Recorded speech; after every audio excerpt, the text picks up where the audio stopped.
Sejam muito bem-vindos ao International Law Seminar da ILA Brasil, em parceria com a Formação Avançada em Controle de Convencionalidade da UFMG. Meu nome é Lucas Lima, eu sou professor de Direito Internacional na Faculdade de Direito da Universidade Federal de Minas Gerais, coordenador do grupo de pesquisa em Cortes e Tribunais Internacionais do CNPq e da UFMG. E no seminário de hoje nós vamos discutir um dos temas mais importantes da jurisprudência do Sistema Interamericano de Direitos Humanos, que é a crescente jurisprudência em relação aos direitos das mulheres. Para falar conosco hoje, temos Marina Rosa, que é especialista de direitos humanos na Comissão Interamericana, tem uma formação sólida na Universidade Federal do Rio Grande do Sul e é um dos grandes nomes emergentes na academia brasileira em tema de sistema interamericano, dada a sua experiência e dada o seu conhecimento. Como todos nós sabemos, desde Campo Algodoneiro, mas antes, a jurisprudência interamericana tem prestado uma atenção e um enfoque diferenciado em relação aos direitos das mulheres. A Convenção de Belém do Pará se transforma num instrumento cada vez mais invocado pelos estados, cada vez mais referenciado, e é a Convenção de Belém do Pará que auxiliou particularmente seu artigo 7º, no caso Maria da Penha, tão importante para o Brasil nessa atuação da comissão. Marina vai nos contar quais são os principais desafios e como é que essa jurisprudência desenvolve e auxiliando todos aqueles que querem utilizar o sistema interamericano para proteger esses direitos, sobretudo através do controle de convencionalidade. Marina, muito obrigado pela sua participação, é um prazer poder te ouvir, aprender com você e a palavra é toda sua. Muito obrigada, professor Lucas, pela gentileza das palavras, pelo convite. É um prazer estar nesse espaço tão rico da Universidade Federal de Minas Gerais, em parceria com a ILA Brasil. Eu vou compartilhar a tela para que a gente possa começar a conversar sobre os direitos das mulheres no sistema interamericano. Então, para que eu possa iniciar, eu acho que eu tenho que colocar aqui. E aqui, apresentação de slides. Vocês conseguem enxergar a tela integral, correto? Correto. Perfeito, muito obrigada. O controle de convencionalidade, então, e os direitos das mulheres no sistema interamericano é um grande desafio de abordagem. Por quê? Porque o grupo, a categoria vulnerável mulheres, é a primeira categoria em relação à qual o sistema interamericano vai se deparar com uma maior centralidade, maior enfoque, e por conta disso a jurisprudência, ainda que muito vasta e de muito longo tempo, ela vai nos apresentar certos desafios e certas lacunas. Então, para que a gente possa começar a falar nesse controle de convencionalidade com perspectiva de gênero ou com perspectiva de gênero. Acho que o ponto de partida é pensar que o controle de convencionalidade, quando ele é aplicado a temas vinculados a direito das mulheres, ele precisa ter uma leitura daquilo que a gente chama hoje no sistema interamericano de perspectiva de gênero, que vai partir como pressuposto teórico da Alda Fátio de reconhecer o direito como uma construção histórica masculina, onde o sexismo é um dos seus principais elementos constitutivos e é um elemento extremamente estruturante, porque ele vai fundar todos os pressupostos jurídicos. Quando nós transportamos isso para o direito internacional, nós vamos ter a Charles Wolff e a Chinckney trabalhando essas mesmas categorias, mas à luz do direito internacional, dos pressupostos clássicos de direito internacional, como andocêntricos, não só pelos sujeitos que compartilham o seu processo de formação e representam determinados estados naquele processo de formação, mas por atividades, áreas jurídicas que são relegadas a mulheres e o não desenvolvimento de outras áreas, seja por meio de financiamento, seja por meio de enfoque de determinados órgãos internacionais ou atores e players do cenário internacional. A ideia da perspectiva de gênero no controle de convencionalidade, ela vai exigir que a análise da legislação ou do fato concreto, e aí a gente pode falar das políticas e das decisões, elas devem considerar que as normas normalmente aplicadas ou comumente aplicadas, elas vão produzir impactos desiguais a mulheres, e a gente vai precisar, a partir dessa discussão de desigualdade, identificar quais são as discriminações históricas que impedem que mulheres atinjam direitos de forma igual. E por conta disso, a gente vai sugerir no sistema interamericano hoje que quando a gente fala de direito das mulheres, a gente fala de perspectiva de gênero. Hoje o sistema interamericano já trabalha esses dois conceitos de forma muito atrelada e ele vai identificar mais ou menos essa matriz que vocês podem observar, que é a perspectiva de gênero orientando as três obrigações dos estados, a tríade, né? O respeitar, o proteger e o garantir. Em razão disso, o que nós temos de originado? A gente tem como consequência dessa interpretação uma jurisprudência muito sólida que impacta o controle de convencionalidade, de que, em primeiro lugar, quando nós estivermos frente a situações de violência contra a mulher, nós precisamos adotar obrigações reforçadas. E essas obrigações reforçadas eu costumo dividi-las seguindo a linha que a professora Cláudia Martin, da American University, faz em dois momentos. É uma obrigação reforçada, vinculada a um dever de prevenção prévio, para que aquelas violações não ocorram, mas também obrigações reforçadas posteriores à violação.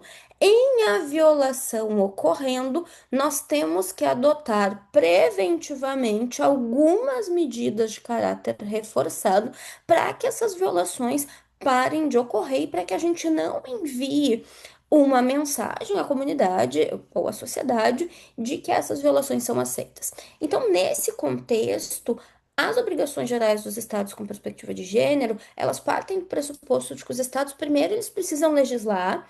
Então, na sua esfera de proteger e garantir, eles legislam, eles adotam políticas integradas e medidas preventivas para proteger as mulheres em situação de risco.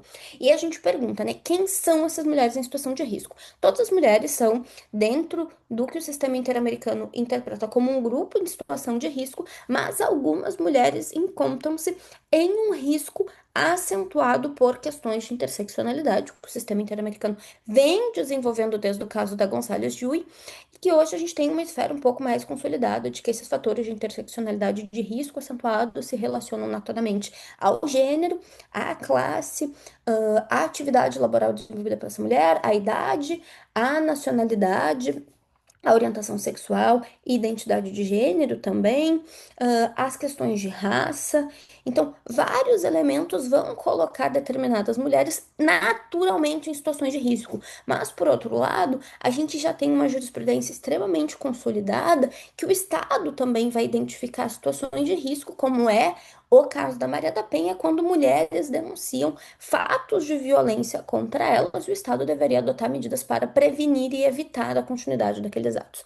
Por outro lado, quando a gente vai falar nesse dever de prevenção posterior, dessas obrigações reforçadas, a gente vai prevenir, mas a gente vai investigar e punir essa violência contra a mulher, criando obrigações complementares para todos os atores do sistema de justiça, de acesso à justiça para essas mulheres, porque o sistema interamericano ele vai identificar também que quando a gente fala de acesso à justiça, que é um dos grandes pontos do controle de convencionalidade, porque um acesso à justiça sem controle de convencionalidade para o sistema interamericano já não é um acesso à justiça que de fato é efetivo, essas mulheres vão encontrar muito mais dificuldade nos seus processos, nas suas demandas, do que homens. E a gente tem, especificamente quando a gente faz um recorte de Brasil, a gente tem o relatório da Comissão Interamericana de Direitos Humanos de 2021 com o relatório complementar de 2024 e o caso Márcia Barbosa de Souza contra Brasil, reconhecendo uma situação estrutural de discriminação contra a mulher e de impunidade em casos de violência contra a mulher. Mas, para além disso, o que que o sistema ele vai nos orientar? Primeiro, ele vai nos dar alguns conceitos do que seria a violência contra a mulher, como o professor Lucas Lima menciona ao princípio, o principal documento normativo é a Convenção de Belém do Pará, que vai reconhecer que a violência contra a mulher no sistema interamericano ela é uma expressão de relação de poderes historicamente desiguais, que a violência contra a mulher é aquela violência baseada no gênero. E aqui a gente tem já uma mudança entre o que o texto do literal do tratado menciona e o que a Corte Interamericana vai vir a mencionar no caso Vicky Hernandes contra Honduras, que é a aplicação da Convenção de Belém do Pará para mulheres trans. Então, essa discriminação, essa violência, ela é baseada no gênero e não no sexo biológico, e ela é mantida por atitudes e práticas discriminatórias. E quando a gente fala de discriminação no sistema, a gente fala de fatos e práticas de discriminação direta e de discriminação direta. Para o sistema interamericano, é muito importante reforçar que a violência contra a mulher é uma forma de discriminação. E eu acho que um dos principais pontos que a gente tem que pensar é que nem toda discriminação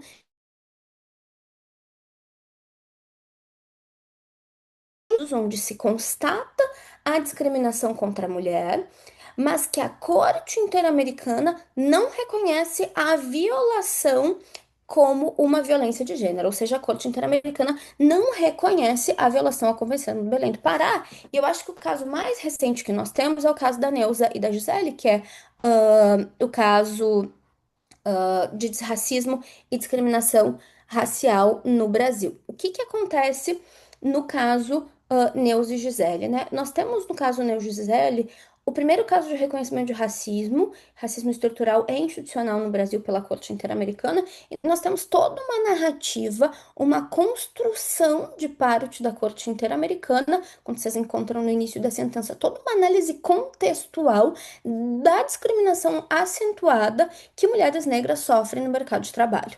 Porém, quando a gente vai examinar as conclusões da Corte Interamericana, a Corte é omissa sobre o fato de que aquilo poderia ou não ser enquadrado como uma discriminação também contra a mulher, como uma violência de gênero. A Corte estabelece que é apenas uma discriminação racial.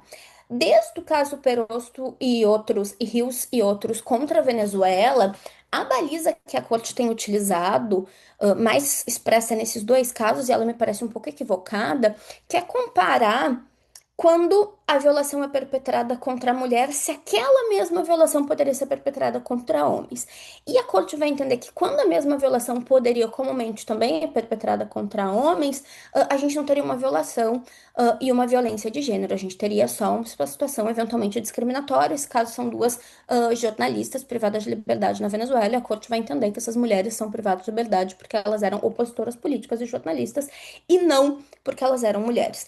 Mas quando a gente chega num caso como Neuza e Gisele, onde a corte constrói toda uma dinâmica de contexto, de presunção de fato e violação, que inclusive é reconhecida pelo Estado brasileiro, de que nós temos no Brasil um contexto onde mulheres negras sofrem mais discriminação na esfera laboral, a gente se depara com uma sentença que tampouco nos explica quando a discriminação é também violência de gênero. E a resposta que a gente tem para esse quando não há resposta. A Corte Interamericana tem usado de uma forma não clara conclusões de quando seria violência de gênero. O que a gente observa mais é quando os atos são violatórios por situações classicamente de gênero, como violência sexual, discriminação, violência obstétrica, discriminação de um homem e uma mulher, se escolhe pelo homem. A corte caracteriza como violência de gênero, mas outros casos onde talvez não seja tão explícito,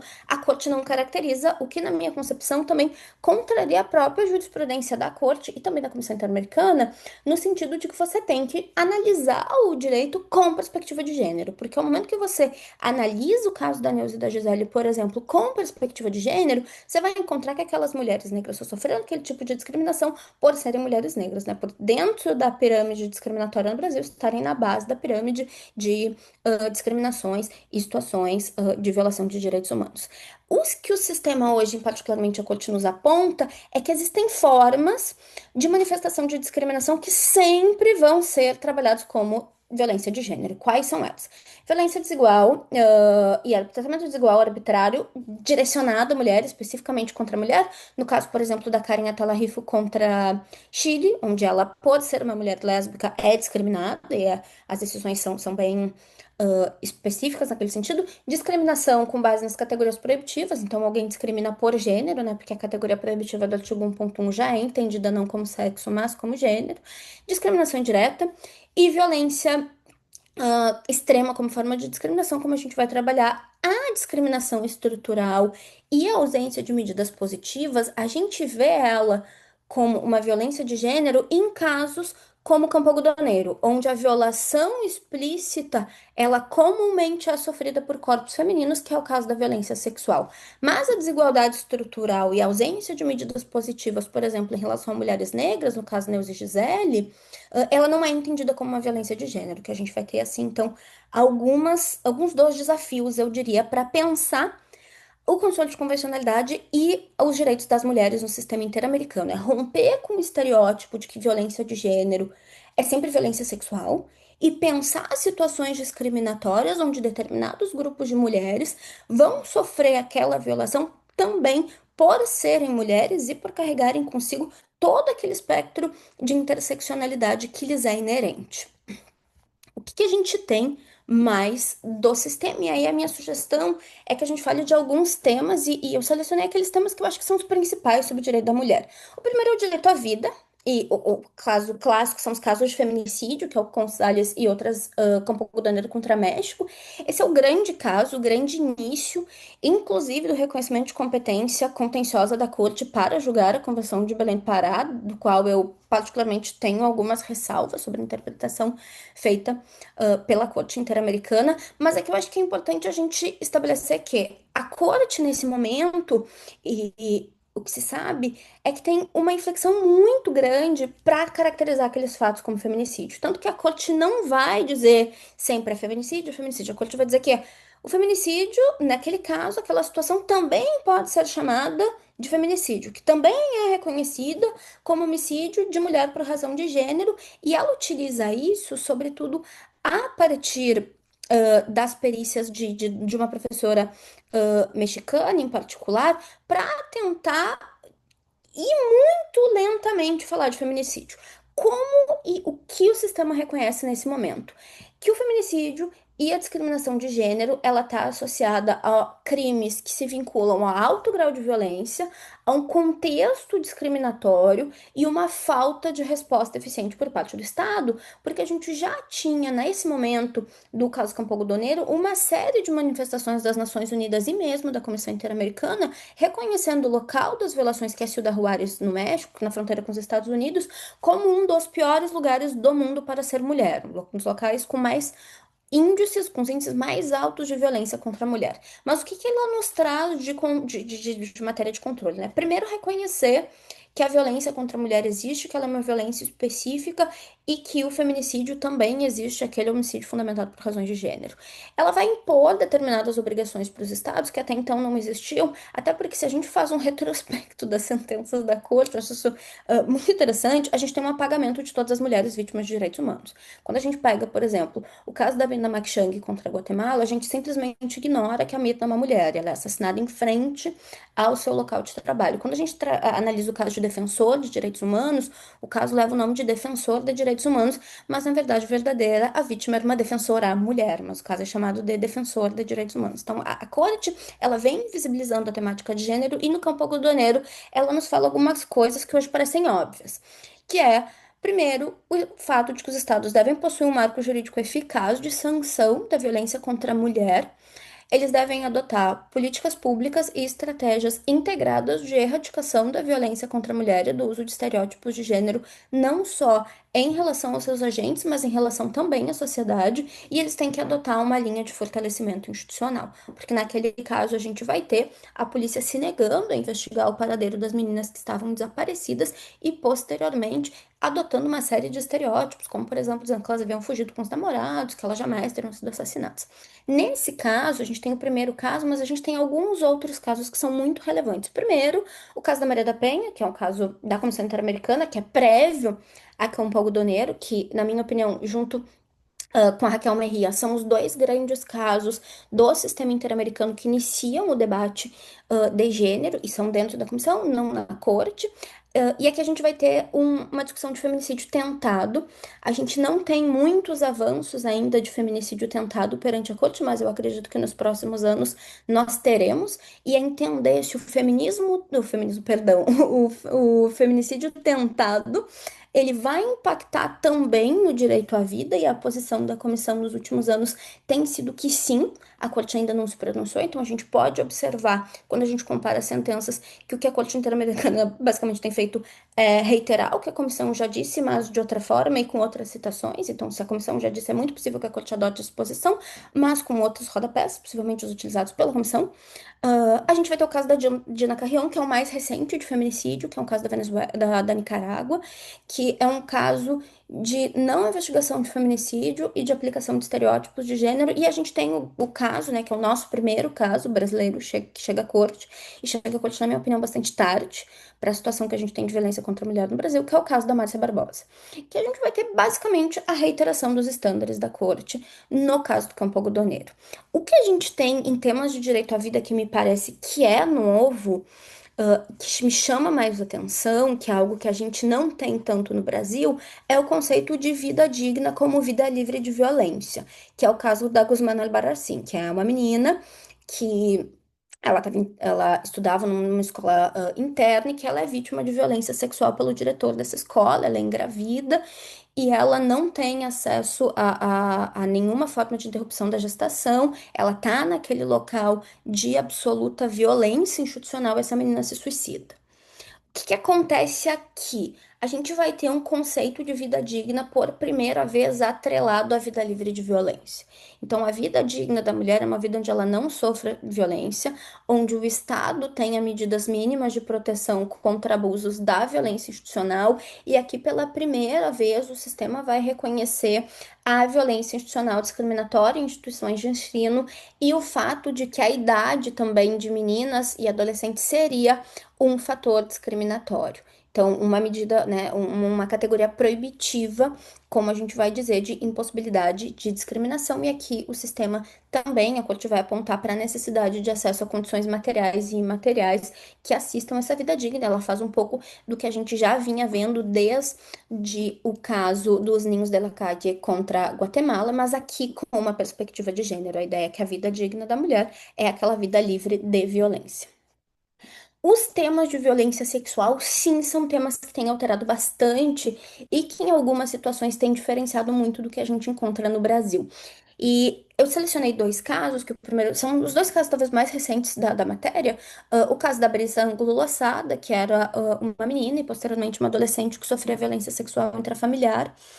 E aqui a gente vai ter uma ampliação de tudo que se via até então. Então, a gente tinha naquele momento uma ideia de que a violência sexual incluía atos de ações de natureza sexual sem consentimento, incluindo os atos sem contato físico. Aqui a gente vai ter o caso do presídio Miguel Castro Castro contra Peru, que sobretudo são toques. No caso da Brisa, a gente amplia, a gente vai usar um conceito segundo o qual, além dessa perspectiva, a gente pode ter atos de violência sexual que incluam qualquer parte do corpo, seja de homens, sejam de mulheres, e que não importa muito o grau de penetração. Mas o elemento central que a gente tem de alteração é a concepção de consentimento. Por quê?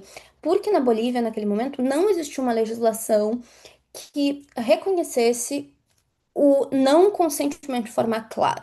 Ela basicamente imputava às mulheres a obrigação de impedir o agressor e que se fizessem provas de resistência física ou de que a vítima era ameaçada. E nesse momento o sistema ele vai entender e vai ampliar o conceito que nós temos de consentimento na violência sexual e entender que não é exigida a prova de resistência física e de ameaça. Então, é o primeiro momento em termos de processo penal e investigação penal, que o consentimento ele tem que ser livre e ele tem que ser válido. E para ele ser livre e válido, ele tem que ser livre, ele tem que ser inequívoco, livre, ele não precisa ser, não pode ser pressionado, ele tem que ser expressado verbalmente ou por conduta voluntária, então não existe consentimento involuntário em temas de violência sexual. Não pode existir um elemento coercitivo, mas eu acho que o ponto principal é que não pode existir uma relação de poder. Então, elementos de poder podem minar aquele consentimento, e como nós já, né, esperamos, ele pode ser revogado a qualquer momento. Ele tem que ser antes, durante e em todo o ato. Então, a gente não pode exigir prova ou que se você deu o consentimento ao início, você continua dando aquele consentimento. O outro ponto que me parece muito interessante é uma mudança, inclusive na perspectiva de direito internacional, do conceito de tortura, que é o caso da Linda Lopes Soto, que na minha concepção, a nível de violência, é o pior caso do sistema interamericano. Eu acho que não existe nada equivalente à Linda Lopes Soto, que é um caso de escravidão sexual. A Linda foi sequestrada numa rua na Venezuela, ela foi mantida em cativeiro e cárcere privado por cerca de 3 meses, onde ela sofreu todos os tipos de violências sexuais inimagináveis. Aqui a gente vai ter uma jurisprudência muito consolidada desde a Comissão Interamericana, reconhecendo que a violência sexual, ela faz isso, é o primeiro órgão internacional que reconhece isso, na verdade, a comissão que vai inspirar as decisões dos tribunais híbridos e do Tribunal Penal Internacional de que a violência sexual é uma forma de tortura. Então a gente vai ter essa consolidação. Acontece que, no caso da Linda Lopes Soto, nós tínhamos um privado realizando os atos. E aqui o sistema interamericano muda toda a concepção de tortura que nós tínhamos até então. Os conceitos de tortura, que são o ato intencional, que causa dor ou sofrimento severo, a finalidade específica e o fato de ser agente estatal é alterado. O sistema passa a reconhecer a agente estatal com aquiescência ou agente estatal diretamente. O sistema interamericano passa a reconhecer que também privados, em situações, sobretudo de violência sexual, são capazes de cometer tortura. O que a gente vai observar com isso é um impacto muito grande, em temas vinculados a direito penal, a determinadas circunstâncias, imprescritibilidade da pena, a determinadas situações, modificação do lugar, no Código Penal, dificuldade de observância ou garantia de certas medidas, da pessoa privada de liberdade condenada.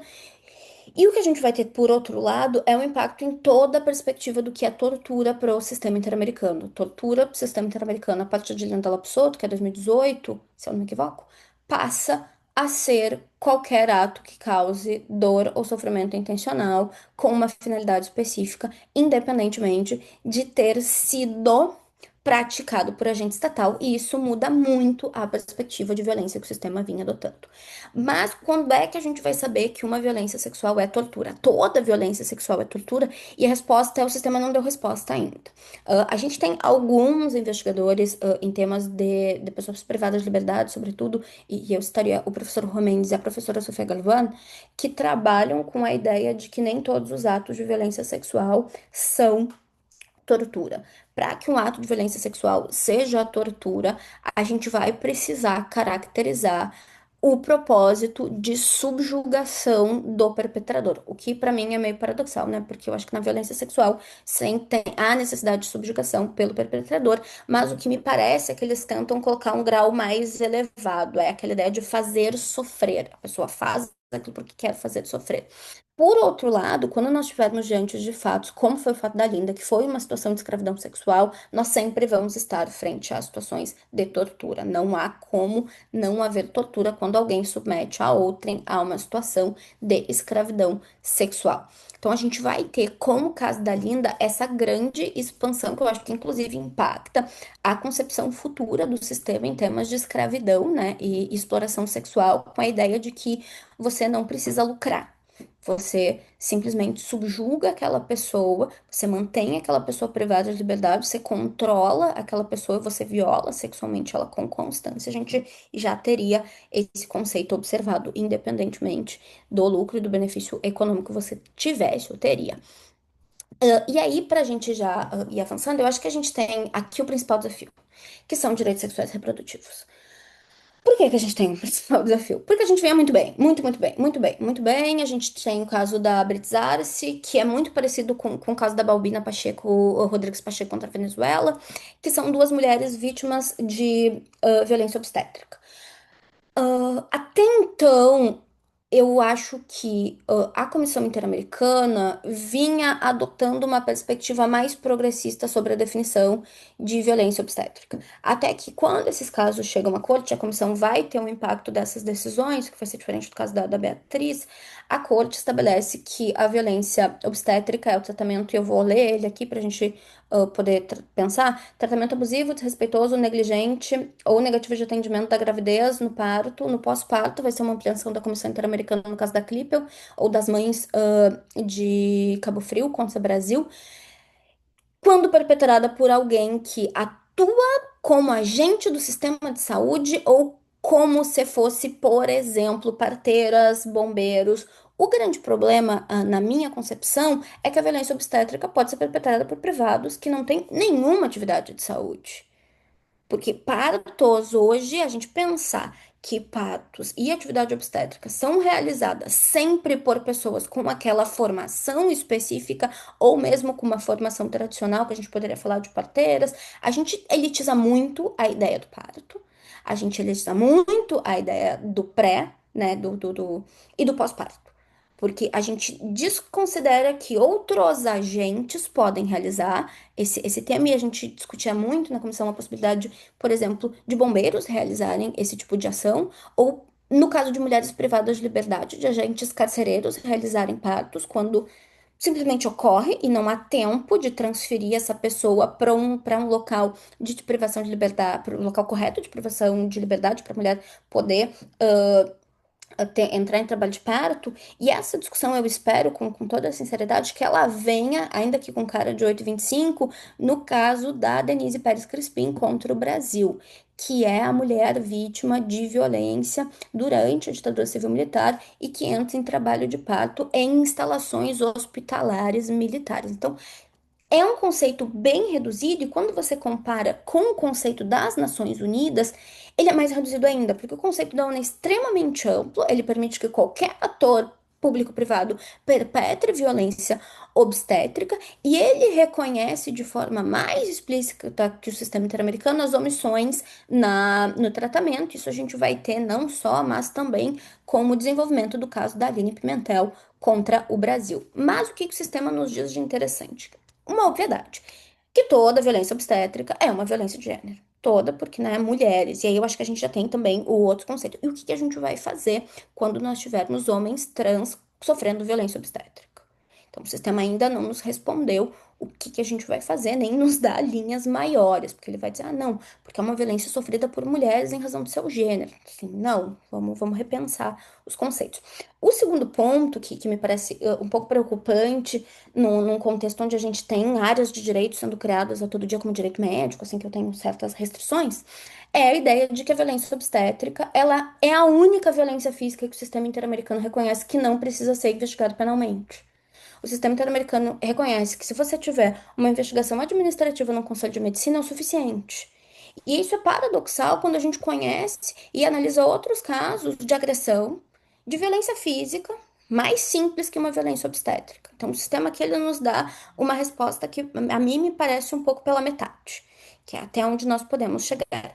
E o grande, né, eu acho que o grande tema foi o caso da Beatriz, que é a interrupção da gestação.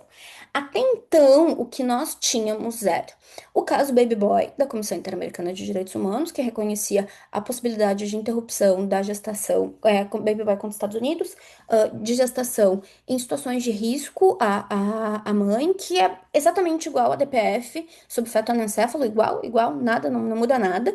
A gente tinha a medida provisória, a medida cautelar e, posteriormente, a medida provisória da B, que é a Beatriz, sobre a da Corte Interamericana, que determinava que El Salvador realizasse a interrupção da gestação, porque a Beatriz é uma mulher com lupus, era uma mulher com lupus, que tinha um risco na gestação. A gente vinha com o caso Manuela, começando a analisar o grande fato que é a proibição em El Salvador de absolutamente todas as formas de interrupção de gestação e a criminalização daquelas mulheres que, mesmo em interrupções voluntárias de gestação, acabavam encarceradas.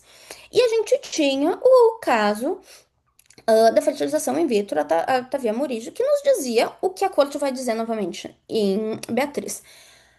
Que o direito à vida, previsto no artigo 4 da Convenção, não inicia desde a concepção, assim, literal, no ato, que a gente tem que interpretar aquilo a partir de uma perspectiva mais ampla para priorizar direitos de mulheres, que vai ser, eles vão fazer toda uma análise biológica de quando seria o momento que, de fato, inicia a vida. A corte vai nos dizer, ainda que timidamente, que a interrupção da gestação deve ser permitida em determinadas circunstâncias. Eu rio porque quando vocês comparam o relatório de mérito da comissão, que é o que a comissão submeteu ao caso, com o que foi a decisão, ela é muito problemática, porque ela vai atrelar isso a testes de proporcionalidade. o que é extremamente perigoso, principalmente em um país como El Salvador, que proíbe, como eu mencionei, todas as formas de interrupção da gestação e que criminaliza mulheres que involuntariamente, perdão, interrompem a sua gestação. O grande ponto da decisão, acho que não é a decisão em si, é o voto separado do Sierra Porto, que no seu último ato perante a Corte Interamericana, basicamente diz que a Corte foi covarde, que a Corte deveria ter examinado o tema principal do caso, que é a questão da legislação de El Salvador, que proíbe absolutamente todas as práticas. O que que nós temos hoje, então, sobre interrupção de gestação? Na minha opinião, a gente tem um complexo de decisões que nos levam ao que hoje nós temos no Brasil. Hoje é isso que nós temos no Brasil. Eu acho que a gente não tem um avanço que era o pretendido no caso da Beatriz pelos peticionários, mas que não era pretendido pela Comissão Interamericana. A linha de defesa da Comissão Interamericana era idêntica à nossa situação hoje no Brasil, sem retrocessos. Mas isso também nos garante a impossibilidade de retrocesso por exercício conjunto, eu diria, de controle de convencionalidade. Acho que o sistema nos dá hoje, em relação à interrupção de gestação, não é um caso, mas é um complexo de casos que nos levam ao controle de convencionalidade, que nos faz concluir que a situação brasileira hoje está de acordo com o sistema interamericano. E ponto. Não é só a Beatriz, não é só a Manuela, não é só a medida provisória, muito menos o Otávio Amorim. Esse complexo de decisões nos leva à conclusão de que a legislação brasileira e a interpretação do Supremo Tribunal Federal, ela segue de acordo com o sistema interamericano. E o último ponto que eu gostaria que a gente conversasse é um ponto que tem sido para mim muito, muito caro, que são as garantias judiciais e a proteção judicial em caso de violência de gênero e discriminação contra a mulher. A gente já conhece todas as garantias judiciais e a proteção judicial, a gente tem isso previsto no artigo 5º da Constituição, juiz independente, imparcial, prazo razoável, mas nesse caso, que é o caso da Manuela, a Manuela é uma mulher pobre que sofre um aborto espontâneo e ela é criminalizada em El Salvador, a gente tem outras ideias do que fazer, que eu acho que é o grande salto interpretativo do sistema interamericano. Para além do dever de investigar sem estereótipos, que é a ideia de investigar sem demora, preservar a prova, evitar práticas revitimizantes, de evitar fazer a vítima declarar várias vezes, evitar fazer a vítima declarar em frente ao agressor, evitar fazer com que a vítima declare no mesmo local do agressor para encontrá-lo ou encontrá-la, e gerir os casos com uma equipe capacitada em gênero. O caso da Manuela, a partir do 8.2 da Convenção, a Corte começa a discutir algo que eu acho que é muito interessante, que são as manifestações decisórias com estereótipo de gênero. Se as decisões com estereótipo de gênero, elas seriam capazes de garantir a imparcialidade do julgador e a conclusão da corte, que vai ser ratificada pela comissão em uma série de oportunidades, é de que não. É de que quando você utiliza estereótipo de gênero, você viola a garantia de imparcialidade, porque você vai contaminar a avaliação probatória, você vai encerrar linhas de investigação, você vai deslocar a culpa para a vítima e você vai perpetuar uma situação de discriminação estrutural. Por conta disso, o que é necessário fazer? É necessário que a pessoa magistrada controle as suas próprias decisões, ela não decida com estereótipos de gênero. E eu acho que hoje a gente já pode ampliar esses estereótipos para estereótipos contra todos os grupos em situação de vulnerabilidade e que ela controle as outras partes. Seria isso. Se ela não o fizer, o que acontece? A gente tem uma figura que é uma figura bem do sistema interamericano, que é a coisa julgada fraudulenta. Você tem coisa julgada fraudulenta quando você não tem um dos requisitos do artigo 8.1, que seria, por exemplo, o juiz imparcial. E para que isso serve? Isso serve na prática para que em situações de discriminação contra a mulher, nos processos internos, os estados possam reabrir as investigações sem alegar prescrição. Então, você não tem violação à coisa julgada, você tem que rejulgar a situação.